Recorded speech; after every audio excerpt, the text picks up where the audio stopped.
Cenk Uygur had an interview with Lex Fridman. I'm not sure if everybody's familiar with this dude. He wears like a black suit and a white collar shirt and a black tie. And he wears that like all the time. But anywho, he interviewed Cenk Uygur. And there's one part of the discussion I do want to drive your attention to. Is AOC the future of the Democratic Party? And I think you might be surprised by what Cenk Uygur says. Check this out. Yeah, that guy. Let me ask you about another impressive speech. AOC. Is it possible that she's the future of the party, future president? No. So AOC, in my opinion, lost her way. And so... In which way? So it's tough talking about these things because people take it so personally, right? And that's why you'll see very few politicians on our shows because we... Pause. So do you hear what he's saying? Is she the future of the Democratic Party? Cenk Uygur said no. She lost her way. Interesting coming from TYT, right? Okay. Give super tough interviews and the words out in the street, right? Like, don't go Young Turks. They'll ask you super hard questions, right? So there only a couple do it. Like Rokana does it. He's brave. We'll get into shouting matches sometimes in the middle of bills and stuff, but at least he's there to defend his position. I respect him for that. Tim Ryan, a little bit more of a conservative Democrat when he was in the House. He would take on any debate, etc. So there's a couple of good guys that do it, but generally they don't. So when this relates to AOC, because when AOC is running, we do 34 videos on her. We get her millions of views. We founded Just Democrats and now launched it on the show. Our audience, Ryan Grimm documents it in one of his books. Our audience raises $2.5 million for those progressive candidates overall. And at that point, AOC and all those Rashida Tlaib, et cetera, they're all dying to come on the Young Turks. Makes sense. I would too, of course. It's not because it's the Young Turks, any media outlet. And most media outlets, almost all the media outlets reject them. We cover AOC more than all the other press combined. Pause for a second. And there was a reason why that was done. And I talked about this. I was on Bad Faith earlier. I don't know if everybody saw it, but go check out the interview I did with Brianna Joy Gray on Bad Faith podcast, where I talked about this earlier with her. What I came to understand is that the reason why there was a lot of focus heavily on AOC instead of the other squad members is because she had the best chance to win because of the demographics of her district, right? If you watch that documentary, Knocking Down the House, you'll notice that too. They tend to focus more on her than Corey, Paula, and I forget the other one, Amy Viella. They tend to focus more on AOC because, again, she had the best chance of winning. And it's interesting that Cenk is kind of spilling the tea here a little bit because I think you guys know I've had my criticisms of Justice Democrats and how the squad failed. I've had my criticisms about that, and I've discussed that on the show. But now you're hearing someone who was one of the co-founders of Justice Democrats just kind of spill the tea here about, look, let me tell you what happened, what went wrong. I'm thinking about all that money that he said they raised to help get them elected. And I'm just thinking about how that millions of dollars that went to Justice Democrats, how that money could have been used towards mutual aid.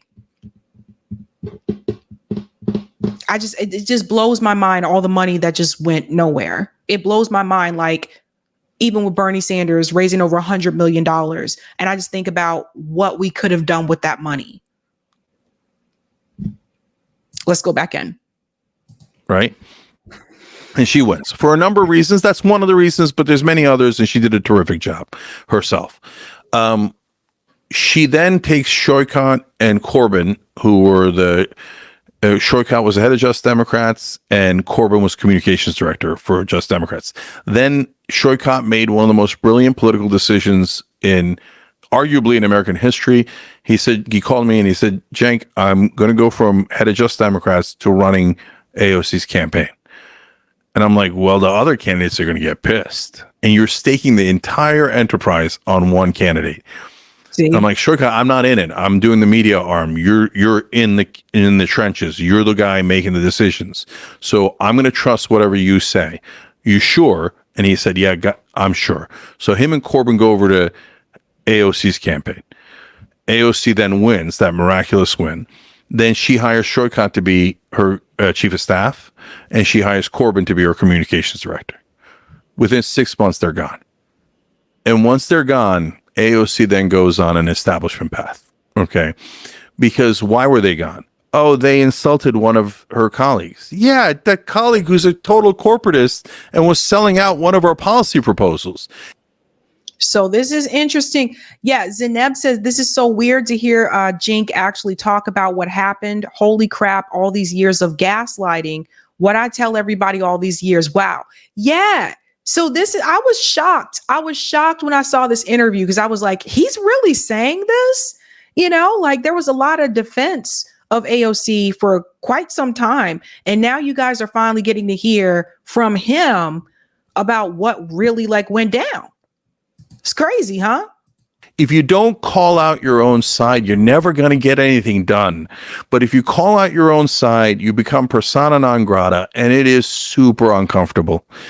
And we couldn't get them to do things that were uncomfortable. Now, she's going to find that outrageous, and she's going to be very offended by that. And she's going to point to a bunch of things she did that were uncomfortable.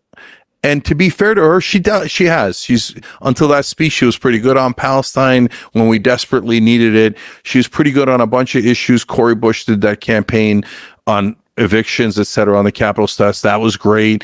AOC's original sit-in Pelosi's office. At that point, we're all still on the same team. It's a spectacular success. Me, Corbyn, and Shoykot are saying, do it again, do it again. Like, not don't abuse it. Like, don't be a clown and do it every other day. But like, when it matters, you need to be able to challenge Pelosi, right? And see, in my opinion, she just got to a point where she got exhausted being uncomfortable. It's like, it's really hard. The media hates you and they keep pounding away and calling you a radical and you're destroying the Democratic Party. You're destroying unity. So, whereas if you go along, all of a sudden you're a queen.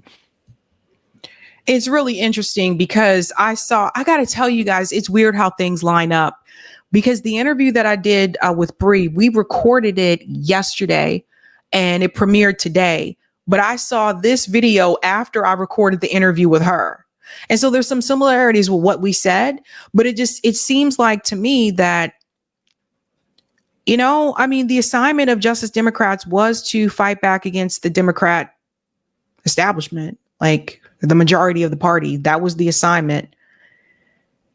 And it just almost kind of seemed like for me, like I told Bree, I was like, I think she realized it was easier to just go along with Dem establishment and have a political career than to be ostracized. That's what it seems like.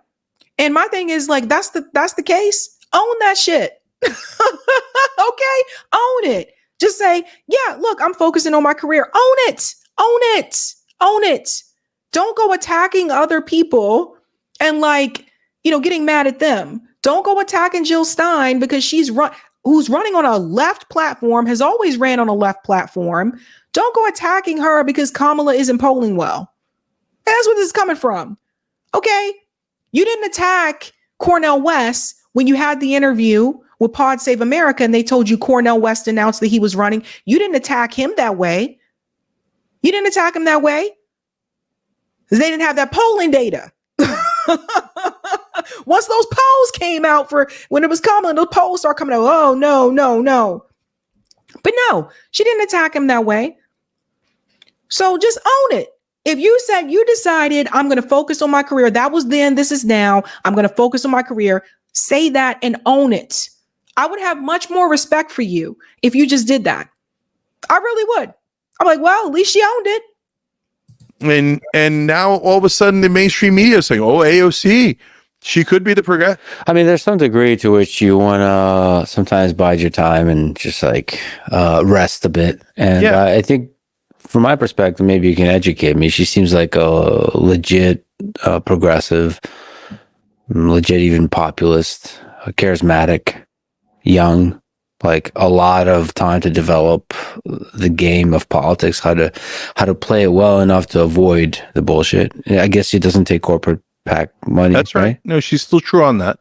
So as far as just looking over the next few elections, like who's going to be running, who's going to be a real player. She just seems like to me, it seems like an obvious person that's going to be in the race. So while I fight for the ideal, I'm very practical. So, for example, she wins, and then one cycle later, after 2020, there's these guys who wanted to quote unquote force the vote, and it was on the speakership of Nancy Pelosi, and they wanted to use it to get Medicare for all. I'm like, guys, forcing a vote is a terrific idea. On the speakership, okay, who's your alternative? Oh, we don't have an alternative. Already giant red flag. Okay. What's the issue you're looking to have them vote on? Medicare for all. Oh, you don't know politics. So I love Medicare for all. We have to get Medicare for all. But if that's the first one you put up without gaining any leverage, you're going to get slaughtered. Let me just pause here and just say this. This is what I've thought for quite some time. With force the vote and Medicare for all, the strategy comes from the DSA handbook, right? Ideally, and this is why I say it should be left up to the grassroots to handle the activism. I stand firmly by that. Ideally, this call to action should have been led by Democratic Socialists of America because it's their strategy from their handbook. And they should have been on the ground making the demand for them to force the vote. And not just making the demand for them to do it, but I mean in a room with them explaining, here's what we should do now that you have that narrow majority and we are going through a pandemic. Here's how this can work. That didn't happen. So it seemed like it was kind of on podcasters to get together and say, hey, let's do a force the vote town hall. Let's invite all of them to it. And I still go back to this and I still say, I think it should have been led by the grassroots on the ground. I think DSA really should have done this. It's their strategy. You have it in your handbook, own it. And it just kind of seemed like when that moment came, it seemed like they just wanted to walk away from it. No, I don't want to deal with this. I don't want to do this. It's your strategy, right? There was also some things that were said about it that was untrue. Like Cenk was like, a Republican would become speaker. That was not true. And they later on admitted that, but it was too late. That's what he's talking about now. Put up something easy. Force a vote on $15 minimum wage, or pick another one that's easy. Paid family leave. These are all polling great, because if you force a vote on that, you could actually win. And if you win, you gain leverage, and then you do the next one and the next one, and then you do Medicare for all. Not bullshit gradualism that the corporate Democrats do, but actually strategically, practically building up power and leverage and using it at the right times. So if I thought that's what AOC was doing, I would love it, right? So Pause. Ice Age said, so why didn't DSA do it? I don't know. That's a really good question. I didn't have a show at that time. This show did not exist. So I don't know why DSA decided not to do it. But it seemed like to me, it was very apparent. I know Bree talked about this one time when she was on Rising. She said that a call went out and said, they're not going to do it. So I don't know where the call came from, but it sounds like it came from DC somewhere. But she explained it on Rising that a call went out. Don't push for this. They're not going to force the vote. So I don't know. But I will say this, like to DSA, like if you guys have strategies in your handbook and you don't really want to, I mean, it's your organization. You should be pushing for these things. That's how I see it. I don't need her to force a vote on Medicare for all. I don't need her to go on some wild tangents that don't make any sense and is only going to diminish your power. But when they eviscerated all the progressive proposals in Build Back Better, how did that happen? Manchin and Sinema used every ounce of leverage they had. They said, I'm just not going to vote for it. I don't care. Okay. The status quo is perfect for my donors, so I don't need you. I vote no. Okay. Now take out everything I want. And Biden did, right? Progressives had to push back and say, here is 2 to 3 proposals, right? Not everything, 2 to 3 proposals. They all poll over 70%. They're all no-brainers, and they're all things that Joe Biden promised.